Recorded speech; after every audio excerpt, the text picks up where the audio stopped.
You know, I really hate it when this happens. When I find out things a little too late. If I had known about this ahead of time, I would not have had to make a fool of myself earlier this morning, you know, with a random tangent. Because I didn't have any content of any value. I pretty much used it up over the course of the week, and I didn't do a whole lot. You know, Monday, Wednesday, and not today. Well, this came to me a little bit late now. Sanford's showing off another new toy. He got another Buell. You know, he's like a little kid, man. He's gonna show off, brag on him. I'm not telling you anything you don't already know. You know, the great I am, the wonderful mind of a sociopath, on full display here on YouTube for all to see. Some just choose not to see it. You know, they're called pickle sniffers. Yeah, he bought another Buell. It's gonna be like the last one. Remember the first Buell? It's gonna bore it and stroke it and turn it into a street beast that would outrun a Kawasaki H2, you know? Those bikes were fucking dangerous. That's why they called them the Widowmaker. Even the H1 500cc was scary to ride. Guy around here had one back in the day. Tony Calisi, that 750cc, two-stroke, a triple cylinder. Those things, they didn't handle, even the write-ups on them back in the day in Cycle Guide. Bike didn't handle worth a shit. It was scary just going in a straight line. They were even worse trying to go around a fucking corner with those things. The braking was terrible. The handling was terrible. You pretty much cracked the throttle and hung on for your dear life. You know what I mean? Even the 500, you know, was pretty close to it. Oh man, what he was going to do with that bike. It ended up getting stripped and potted out. And I remember at that time, something happened on a video he did when he was at his World Global headquarters. Even that. He even had that on the fucking door, if I recall. Global headquarters. Global. Who the fuck knows you? Global? You know, he's a legend in his own mind. It's like this fucking crypt keeper, you know. I dealt with him already. With his Save the Children 318. How anyone can prostitute sick and suffering and dying children for the sake of trying to build a channel to put money in their pocket. Can't get any lower than that, as far as I'm concerned. And nobody's going to change my mind. But anyway, he bought this newest Buell. What's he going to do with this? It'll get flipped. Oh, anyway, that previous Buell. So there, I remember, in fact, somebody pointed it out to me. They said, hey, go watch this video. I said, why is this? It's when he was at the World Global headquarters. And that place was a nice place, no doubt about it. And out back at the big bay door, there was a nice, clean concrete pad out there. He fucked that thing all up. He brought it greasy. So Slant 6 out there, and he's power washing it, fucking grease all over. And that shit gets sucked right into the concrete, man. You know, it stains it for life. You know, he's not very neat. He's a fucking slob. He left it. Maybe took a hose and went like this. Yeah, okay, it's good enough, you know. I bet the fucking owner of that building was, you know, when he went in and inspected that place, you know, paint overspray on the floor and this and that and grease and anyway, says, go take a look at the pile of junk you can see right there off to the side. I went and I watched your video. I know about bikes. There's the whole front part. That fucking thing with the wheel, the rim, very identifiable. Buell had their own type of, like, you know, wheel on their bikes, their sport bikes. And that was the Blast, the 500cc with that one cylinder hard-on sticking out the front. They were a fucking joke. Their big CC bikes were okay, but they couldn't compete with any of the Japanese bikes. You know, they couldn't compete with an Aprilia. You know, they couldn't compete with a Ducati on the AMA road race circuit. They were non-competitive. Some of them looked kind of cool. They had that super bike, sport bike look with all the fairings and body work, but they were non-competitive bikes. They couldn't compete, you know. And that thing got potted out, you know. In fact, I mentioned it on a video, and a funny thing happened. Next video, he's out there doing something again. That same pile's there, that front fork and tire and wheel was gone.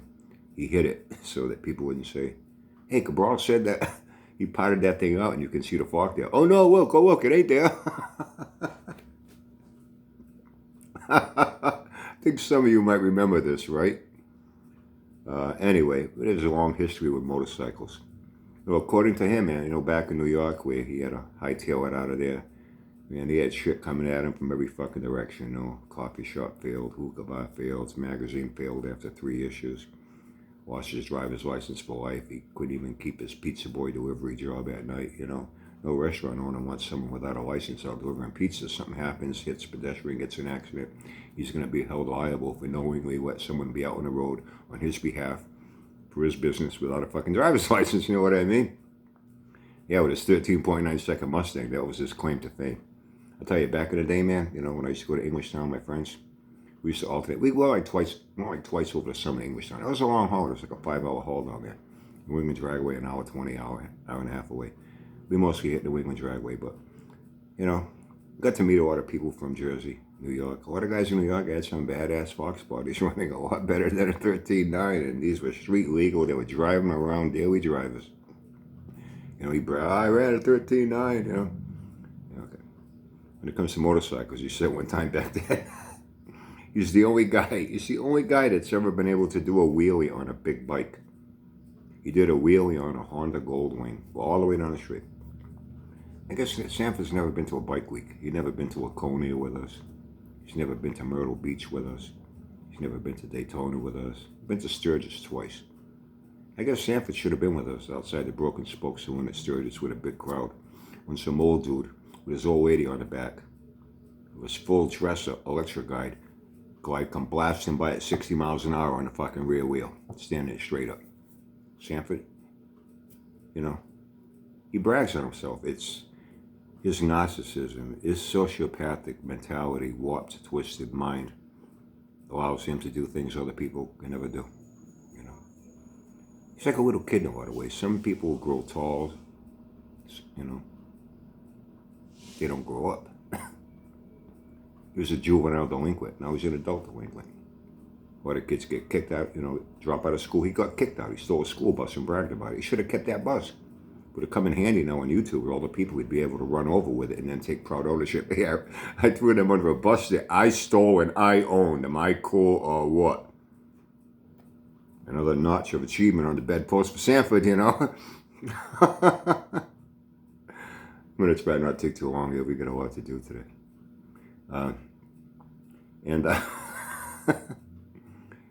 Back then he's always been a junk man.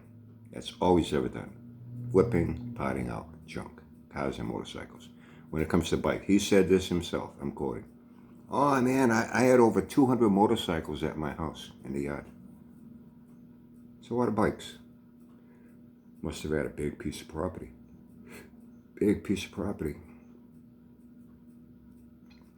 In fact, he said he had so many. I'm only quoting what he said. I think some of you remember. He had so many, that's all he could fit in the yard. He had them in his house. He had about 20 motorcycles in his house, in the living room, in the bedroom, even in the kitchen and in the bathroom. When he walked around his house, you had to be careful. He wasn't bumping into bikes. Yeah. He also had some issues there with his potting and flipping out there. Let's just say that not all of them had legal VIN tags on them. He's notorious for that. There's a word for that. It's called a chop shop. There are several reasons why he had to hightail it out of New York. I wouldn't be surprised if he still has warrants out on him and he gets picked up if he ever sets foot back there. It's a small world. It really is. People know people that know people that live in other parts of the country that know people from back in the day. Oh, that guy, I remember him. Well, you don't. He's a scumbag, a scammer.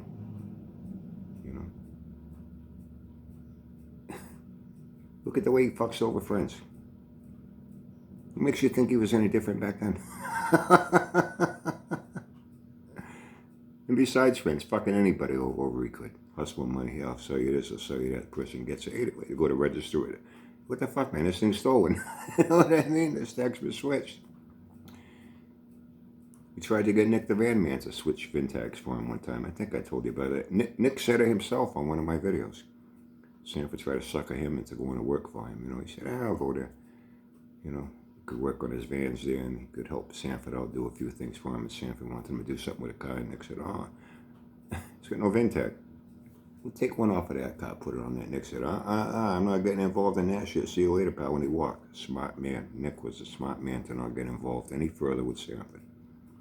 He could have ended up in jail. Something happens, he comes back. Hey, I'm not the one that, hey, this guy picked up this car for me. Oh, I'm not, go talk to that Nick guy. He's the one that had work on the car. I know nothing about it. Sanford would have fucking hung him out to dry and thrown him under a fucking bus and let him go to jail for it too, to boot. You know what I mean? And, believe me, there were very good reasons why Sanford had to hightail it out of New York. He went to Tennessee and he found a whole new group of suckers, you know? He has motorcycle potting and flipping and all that, along with cars too. And, you know, the Buell Blast, like I just said, you know. Then he got that Howie, the one he picked up real cheap.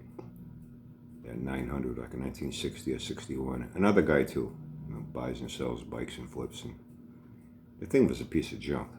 It was 883. You know, a lot of people, I remember, you know, in the Howie community, I remember a time back when the 883 came out. Oh, what are you doing? It's a girl's bike. It's too small. Hate to tell you, but the 900s were 883s. They just rounded up the number for marketing purposes and called it a 900. But all the old 900s, they were 883s. Just the name changed for marketing purposes. Same engine. Well, they were better. They had evolved into better quality, better performance. Even then, they were very low horsepower engines. But, you know, in fact, the thing was like a light tan. The guy even said, oh, yeah, the guy got it from me. He painted it with latex house paint with a fucking brush. His streaks. It's a mess. Whatever happened to that? What'd Sanford do with that? Huh? What'd Sanford do with the other one, that orange one? That thing was all fucked up. It was in a bad accident. It was missing the front brake, was missing the front fender, was missing the gauges, directionals. You could tell the handlebars were tweaked. You could tell the front fork was in a little bit. And you could tell that gooseneck and down tube was cocked and skewed. That thing had a bad front hit. Smashed everything up. You just pulled the whole front fork off it. Stuck another fork on it with a wheel and a tire, slapped it together and pawned it off, and Sanford bought it for cheap. You know, and I remember seeing a couple of videos in that, you know, riders, we kind of know about certain things. We know about certain dynamics and handling, steering, counter steering, leaning. You kind of know these things from personal experience, seeing other riders when we're in, you know, on a run, you're looking in the rearview mirror, we're seeing the guys behind us, the guys in front of me are seeing me. You can tell how a bike is handling, how it's behaving. That thing is all skewed, you know. You could tell this by, you know, he's doing his couple of little videos, you know, driving down the street without a fucking license, you know what I mean? No plate on it, you know. He's going to throw his pickle sniffers to show him in action. Going to do an action video like when he was on a scooter, looking like a fucking doofus with his Captain America red, white, and blue helmet on, jamming ramen noodles in his fucking pie hole, you know what I mean? The guy would do anything for attention to get views. And you could tell when he was turning in the driveway, he's leaning, but the bike don't want to go with him. The bike wants to go the other way. That's because that whole thing was skewed. I guarantee you. Hey, whatever happened to that bike, by the way? I guarantee you, you ride that bike through a puddle, you get out on dry pavement, and you watch the wet tracks leading out of it. You're not going to see one track from the two wheels. You're going to see two. One here and one a little off. That whole bike is skewed. That was a bike that was in a bad accident, got severely damaged, including frame damage. It was totaled, and it was sold off as a salvage parts bike. And somebody just stuck a front fork on it and a wheel on it to make it look better than sitting there with no fucking front fork and no wheel plopped down on the fucking engine and the bottom of the fucking frame. You know what I'm saying? Whatever happened to that? So we had that. So the Yamaha Suzuki GS, another one of his bikes. Whatever happened to that? Don't even get me started with that Howie stripped out frame. You know, he's going to make a dirt bike out of it. You know what I mean? He's just a junk man. Always has been, always will be. You know, so now he's got his latest new toy he's showing off. I guess this gets his ass off the hook from having. It's another nice distraction, deflection tactic for his pickle sniffers to get their mind off the fact, hey, wait a minute. What happened to your mule car? Hey, wait a minute. What happened to that 13-second Jeep? Hey, wait a minute. What happened to that Hemi build you were going to do? Hey, whatever happened to that straight six for your other Jeep that you were going to rebuild? And hey, whatever happened to the other slam? Hey, whatever happened to your propane engine?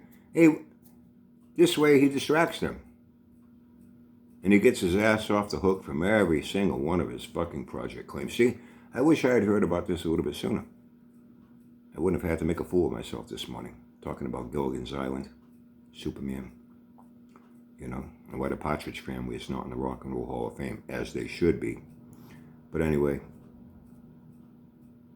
I already dealt with that. So that's where I'm at as of now. Tomorrow looks like a good day. We're out on a run. Oh no, shit, what am I doing?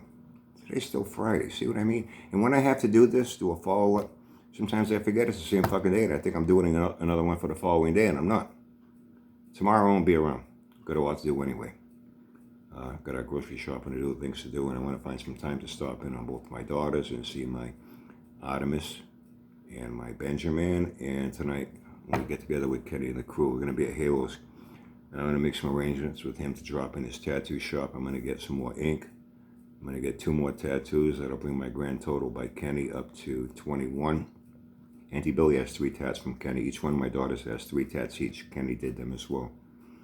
And on here, I'm going to have Artemis. And on here, as you can see on my hands, it's going to be Benjamin. And the reason they're going to be on these particular hands is because they'll correspond with their moms, my daughter's names I have on each arm. I got Brittany up here, so Benji, Artemis, Artie. I already told my daughters, hope you know what kid's going to call him Benji and Artie. She says, yeah, I know. I think that's cool. So that's what I've already started calling them Benji and Artie. So Artie will be with his mom in the same arm, and Benji will be with his mom on the same arm. So, got a lot to do tomorrow. Sunday, we're hitting the road. Looks like good weather, so I'll see you Monday. Okay? Till then, have fun, stay safe. Anything comes my way over the weekend, I'll save it up for a Happy Monday video. And we take it from there. Okay?